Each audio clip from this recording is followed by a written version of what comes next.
we got a couple more attendees. We're going to do kind of a go around and introduce everybody too. But let's give it another couple moments for some more people to show up. So Nathan, what have you been up to while you've been in the Corona hiatus? I've been locating family members.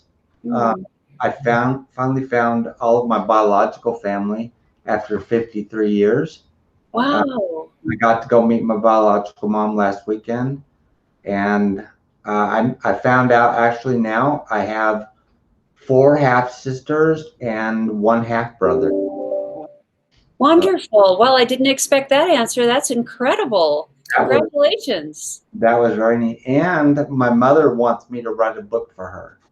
So I'm going to write her biography for her. So, Awesome. So I've got another. Stephanie just joined us. Great. So Go ahead, Nate. Oh, so yeah. So basically, my 4 months has been all about bringing families together. So. How wonderful. And I know you like to write, so writing the story of your biological mom must be a fun challenge. It is. It's wonderful. It's exciting. I'm learning a lot about her. I'm learning a lot about my siblings and my biological dad, things that I never knew. They've got some really incredible stories. I'll wait for the book to come out, because I don't want to do a spoiler alert how it's going to be. So. Well, your life story is pretty impressive already, so I can only imagine. Thank you. I don't know if this is TMI, but I think Neil had a similar experience too, where he was able to reconnect with some of his biological. What is it, your sister, Neil? What you want to share? Like I said, if you're not comfortable sharing in this environment, that's fine too. But I just thought that was pretty fascinating. Yeah, so she reached out to me first. Actually, it's kind of an odd story because so through Ancestry.com, we had, I had done the DNA test. She had done the DNA test, and because I had done it first and didn't really think about it too much afterwards, I didn't get the alert, but she got the alert that there was somebody else that is on Ancestry that matched her. And she actually tracked down my adoptive sister because I was also not active on Facebook at the time. And through that, got in touch with me. Amazing. Yeah.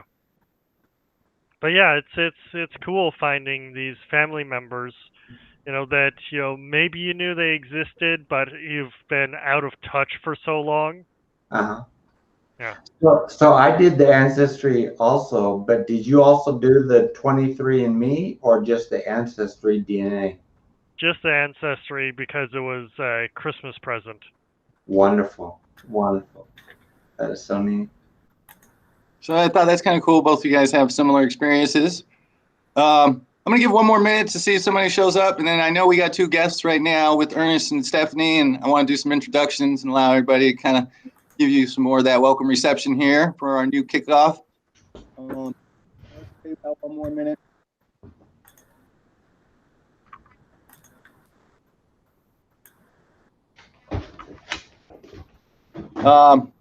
So when we do this, I just don't want everybody to kind of go around, say who you are, what your role is within or without of Alante or your organization, and something you are looking forward to for this weekend. I like to kind of know a little bit more about you. So I'll go first because I'm according to me, the top of the list. My name is Jordan Robinson. I'm the program manager for DiverseIT. I'm here to welcome back Nathan with our new endeavor of doing some online remote training and helping Nathan to achieve his certification and ultimately some employment within the community. Nathan's been on our team for, I don't know, about 6 months now, something to that effect. Now it looks like Ernest is back. Good to see you, Ernest. But Nathan was doing outstanding work within the lab, and then because of unforeseen circumstances, we kind of had to discontinue some of his training. And now this is our pivot and our new way of being able to support him and several other individuals from our lab environments in this new remote learning environment that we are all starting to get acclimated to. So I'm now going to pass this on. Oh, wait, what am I looking forward to this weekend? Oh, some good bike rides with my son. He's still just in love with bike rides, and I've been loving it too again. It's almost like a new passion. We can go a good hour and a half, and I don't know where the time went, but it's great. So I really like it, and it's healthy. So, Ernest, your turn.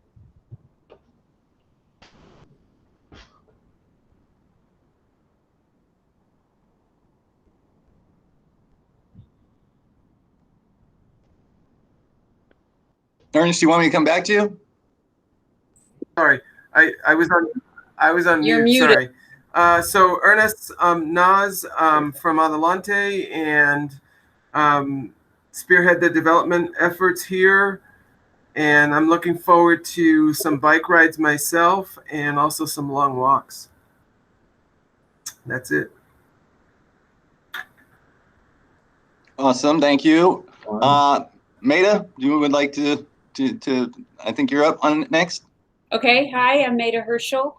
I'm working with IT and app dev and systems in general here at Adelante, and I'm really excited to get this started again.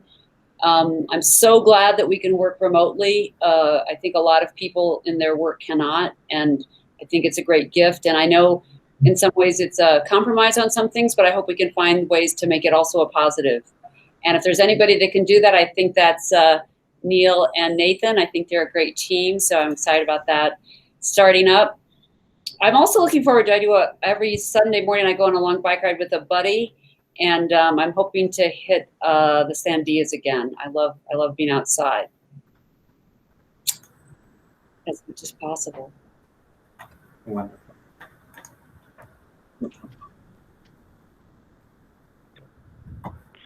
Yeah. So I'm Neil. I'm a lead technician in Jordan's lab.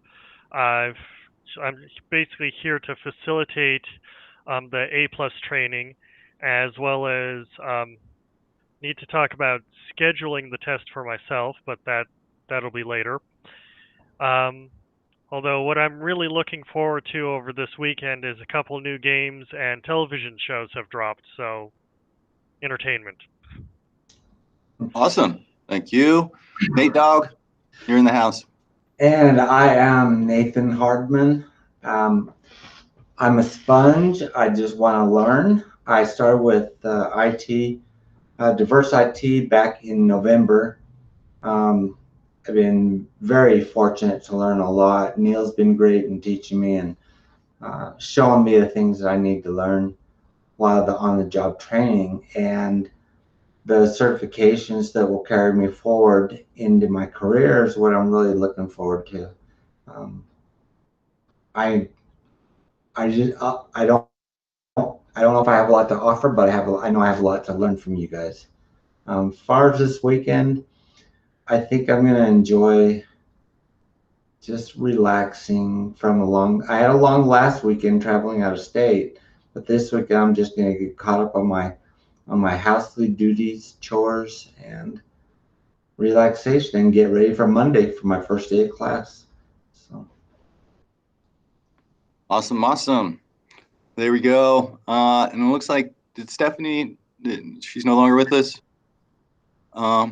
Okay. Well, we kind of already defined what our schedule would be and how to do with any adherence issues or any type of things that would not work into the traditional schedule.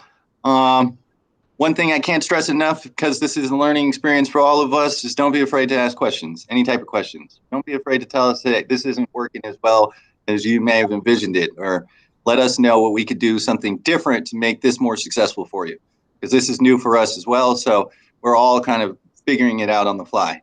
But I just want you to know, kind of similar to the lab environment, we're here to support you and help you with that endeavor. So I think you're kind of already comfortable asking and communicating when you have an issue. But I just still want to make sure that you know that door is open for you. Thank you. So I wonder, how can I, well, Neil, you kind of mentioned it, working at the pace. If I feel like I can move a little faster, will the training allow me to do that? Or Absolutely. It's all self-paced.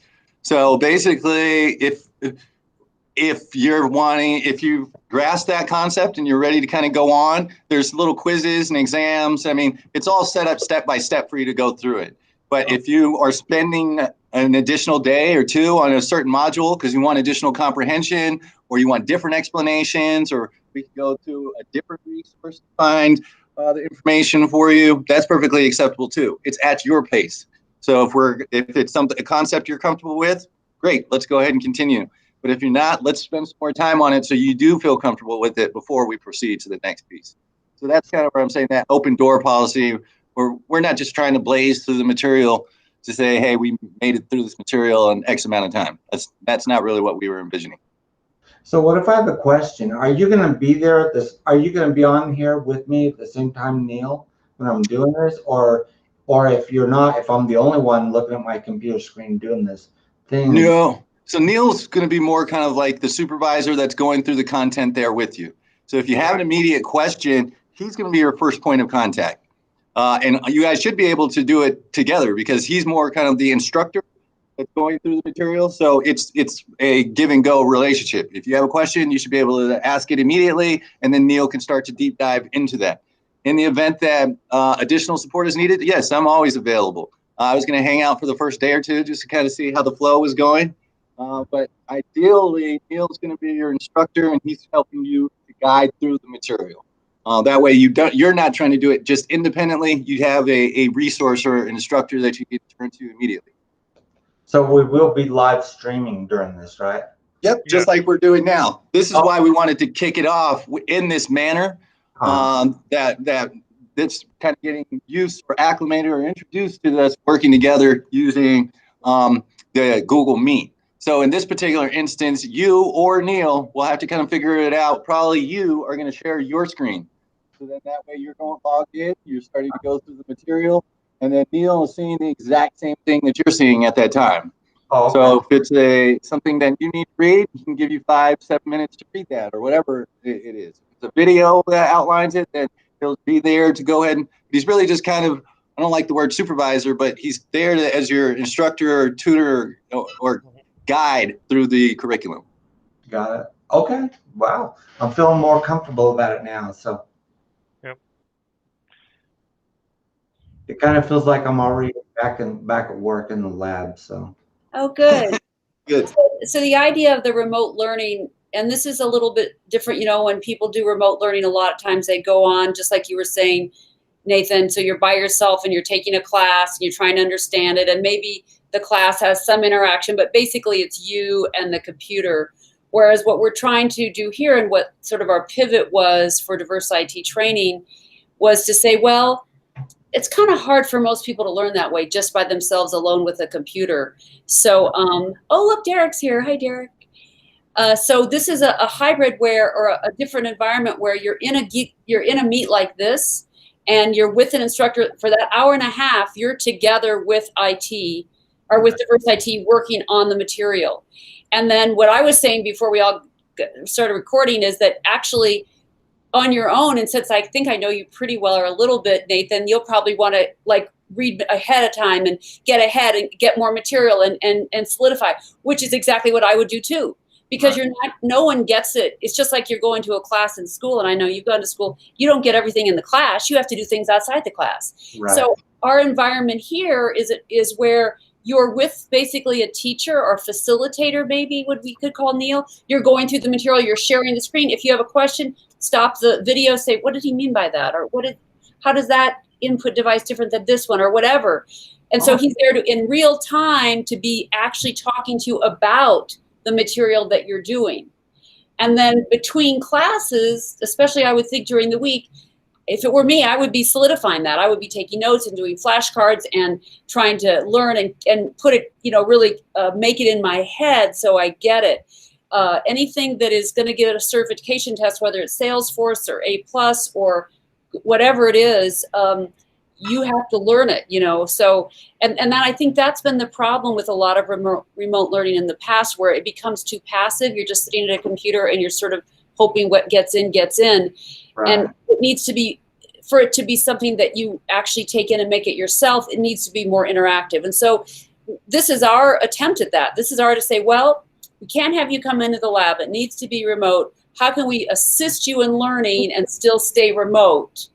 So that's kind of our vision. And like Jordan said, it's an experiment and we're trying this out. We're hoping this, we don't want to just do nothing. We know we want to try to move people forward. And we're hoping that this is going to be a good thing, but you're going to give us feedback if things aren't working out or you have more time, less time, tell us, give us feedback for sure. And I can go back and review the stuff that I looked over before, right? Absolutely. Absolutely.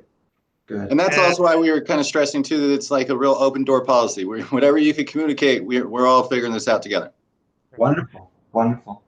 And to just add on to what Maida was saying, I myself, I did a lot of the A+ studying on my own when I was actually gearing up to the test.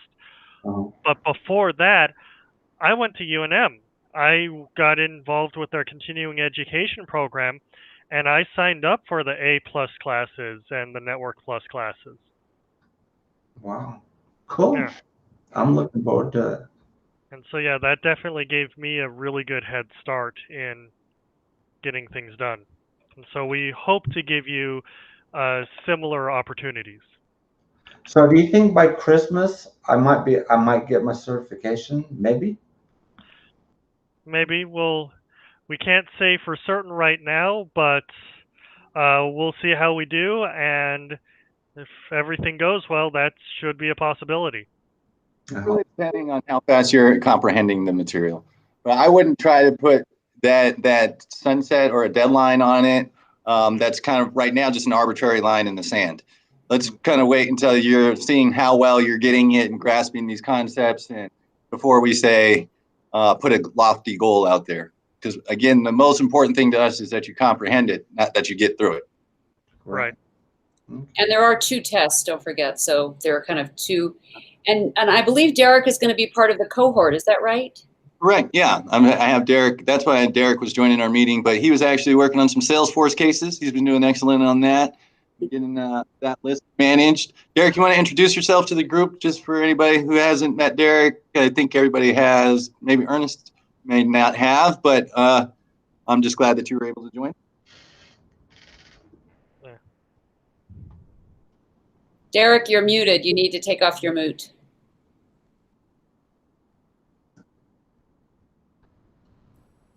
There we go. There we go. Ta-da. How's it going? How's it going? Good, good, good. Oh yeah. Who did you have for your A+, Neil? I can't remember the name of the teacher anymore. Because there was 2 of them. I had one of them I took with Security Plus, and he also taught Networking Plus, and he was a good guy, but I mean he went through really quick. They don't really give you enough time. That's why I didn't like those. I ended up working on with Professor Messer videos and stuff like that. Mm-hmm. Yeah, no, you're enrolled too, and so this is all self-paced modules for you and for Nathan. And so you guys both have a little bit of experience, a little bit of familiarity, but what we want you to know is, again, it's more important that you comprehend the information than you just get through the information. So feel free to communicate to us, hey, I'd like another explanation. I'd like to spend some more time on this concept. Can somebody explain this to me differently? Somebody have a different resource where I can try to figure out what they're talking about. But any of those are completely acceptable. We want to work with you to make sure that you're successful with the information you're getting. Yeah. A hint for Nathan, though, is just study, because like she said, there's 2 tests. There's a software and then there's a hardware. And you have to pass both to get it. So and just focus on like the first part of the software, get that down pat, and then go take the test. And then do the same with the hardware. Don't try and do it all at once. Don't take both tests at the same time. You'll overwhelm yourself. Big time. I know. I tried that the first time. I passed the the software test the first time, but second part, nah, almost got there. But then, like I was telling Neil and stuff, once you take it twice, you have a cool down period of 14 days, and then I got pooched on that because I was going to take it the next day because I only missed it by 12 points, and they stuck me on the 14-day cooling period, and the 2 days after that, they retired the 900 series and went to the 1000. So now I had to retake the other one in the 1000 series. Yeah, they retire series every 3 years, and then Yeah. and it's kind of an arbitrary date that they picked to retire them. So I can see how something could have happened where if you needed to retake a test, coincidentally, there's a new version that it came out, so now you got to restudy. So, but this one's the 1000 series. It's gonna be 1001 and 1002. So you guys will have the most current one that is good through, I want to say, 2023. The good part too is they got rid of everything except Windows 10, because all the other stuff XP. Because before you had to know Vista, XP, and Right. all of that. And Yeah. Now you just Now it's Windows 10. 8.1 and 10. The documentation I've got still covers a little bit of 7, but yeah, it's primarily 7, 8, and 10. Oh yeah, they go through the control panel for 7, and then how it changes over into 8 and 10. Oh, do they? Yeah. But this is all stuff we're going to traverse together through the curriculum. So I'm glad everybody's excited and everybody has their own kind of history associated with it. Out of respect for Maida and Ernest this time, I think we're going to wrap up in about 5 minutes or so. Does anybody else have any other questions, concerns, anything that they'd like to bring up at this time? Oh, did Kelly send you either Neil or Jordan? Did she mention that one lady about she didn't get her mail for the POD yet? I was just mentioning Neil because I looked at the case because she was asking me about it, and I was like, I don't remember anything. Send me an email on it, and we'll go ahead and we'll go ahead. I'll take a look. Okay. But yeah, me and you will talk offline about that one. What about, does anybody else have any other questions? So that way Ernest and Maida can kind of. Hey Jordan, quick one for you. So when you do the training in this format, then you'll share your screen, like your computer screen, with say like Nathan or Neil or Derek. Is that how it's going to work? Either the instructor will share the screen or the student will share the screen. Either way, they end up in the same portal. Okay. It's just who's clicking on it. And more than likely, it's probably going to be better if the student's clicking on the items. That way, if they need to type something, they need to answer questions, et cetera, et cetera. Yeah. Cool. That's it. And I will be following along just to make sure everything goes smooth as possible. Terrific. And I will see you, Neil, at 1 o'clock on Monday. 1 o'clock on Monday. I'll see everybody. You guys all have a good weekend. Get your bike rides in, long walks in, your chores in, whatever you got to do. Okay. Good, Maida. Thanks, guys. Thank you. Thank you all. Awesome. Talk to you guys soon. Have a great cohort.